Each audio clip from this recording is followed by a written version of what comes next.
नमस्कार, मैं अमित श्री अरविंदो सोसाइटी की ओर से आपका हार्दिक स्वागत करता हूं। आज हम शिक्षा में शून्य निवेश नवाचार यानी ZIIEI कार्यक्रम के द्वारा संकलित किए गए एक रोचक नवाचार प्रश्न बैंक अर्थात क्वेश्चन बैंक के बारे में बात करने जा रहे हैं। इसके लिए हमने उत्तर प्रदेश बोर्ड के कक्षा 5 के EVS विषय के पाठ क्रमांक 5 जीव जंतु की रोचक बातें को लिया है।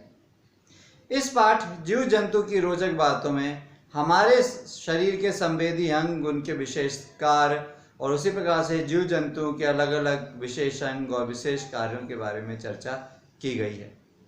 तो आइए देखते हैं कि किस प्रकार से हम यह नवाचार प्रश्न बैंक का उपयोग यह पाठ जीव जंतु की रोचक बातें समझने के लिए करते हैं। इस नवाचार प्रश्न बैंक के माध्यम से छात्र अपने पाठ की समझ के आधार पर उसी पाठ से जुड़े हुए और अधिक प्रश्न बनाते हैं और अपने पाठ की समझ और अधिक विकसित कर लेते हैं।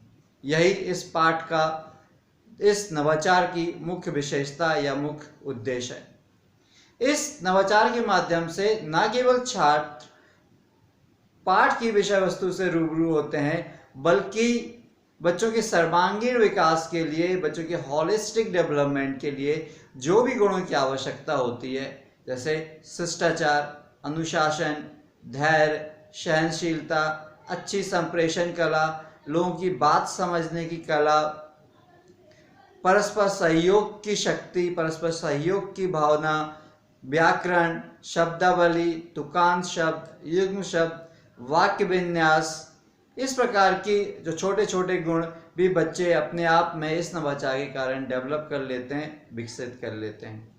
आइए देखते हैं हम किस प्रकार से इस नवाचार का क्रियान्वयन अपनी कक्षा में कर सकते हैं।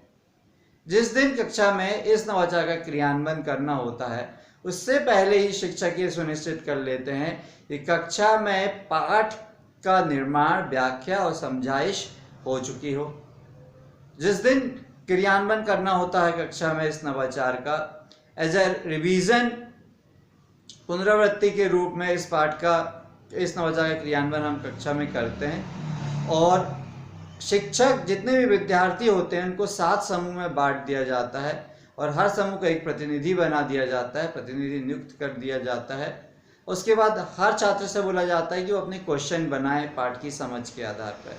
हर समूह का एक क्वेश्चन बैंक तैयार हो जाता है। इस प्रकार से थोड़ी देर में पूरे 7 समूह के क्वेश्चन बैंक तैयार हो जाते हैं और फिर सब समूह के क्वेश्चन बैंक आपस में आदान प्रदान कर लिए जाते हैं, जिससे हर समूह के बच्चे के पास सारे समूह के क्वेश्चन आ जाते हैं और उसकी समझ और अधिक विकसित हो जाती है।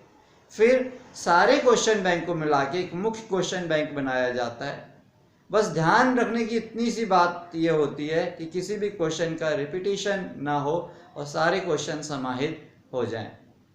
जब सारे इस प्रकार का मुख्य क्वेश्चन बैंक बन जाता है तो जो शिक्षक हैं वो सारे क्वेश्चन के आंसर्स बच्चों को नोट करा देते हैं और समझा देते हैं, तो बच्चों की समझ और विकसित हो जाती है इस नवाचार के कारण।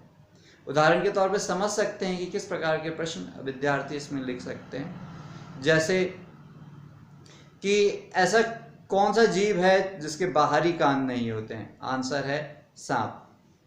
ऐसे कौन से जीव हैं या जीव जंतु हैं जिनकी देखने की शक्ति बहुत ज़्यादा होती है? आंसर है पक्षी, चील, गिद्ध, बाज।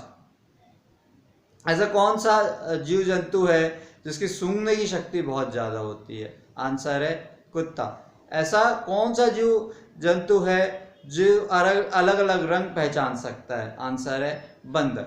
इस प्रकार के क्वेश्चन हम जो छात्र हैं वो अपने क्वेश्चन बैंक में सम्मिलित कर सकते हैं। जो क्वेश्चन है वो होते हैं वो लघुत्तरीय, अति लघुत्तरीय, दीर्घोत्तरीय और व्याख्यात्मक हो सकते हैं। इस प्रकार का नवाचार का क्रियान्वयन आप भी अपनी कक्षा में कर सकते हैं। हमें उम्मीद है कि इस नवाचार क्रियान्वयन से आपके स्कूल की लर्निंग आउटकम में बहुत वृद्धि होगी और इसके सकारात्मक परिणाम आपको देखने को मिलेंगे। यदि आप ये वीडियो फेसबुक पर देख रहे हैं तो ZIIEI का फेसबुक पेज जरूर लाइक कीजिए। या अभी तक आपने ZIIEI का यूट्यूब चैनल सब्सक्राइब नहीं किया है तो आप उसको सब्सक्राइब कर लीजिए। नीचे डिस्क्रिप्शन पे इनोवेटिव पाठशाला मोबाइल ऐप का लिंक मौजूद है, जिसे आप डाउनलोड करके इसी प्रकार के रोचक, मनोरंजक, ज्ञानवर्धक नवाचार प्राप्त कर सकते हैं और अपने स्कूल का लर्निंग आउटकम में वृद्धि कर सकते हैं। वीडियो देखने के लिए बहुत बहुत धन्यवाद। नमस्कार।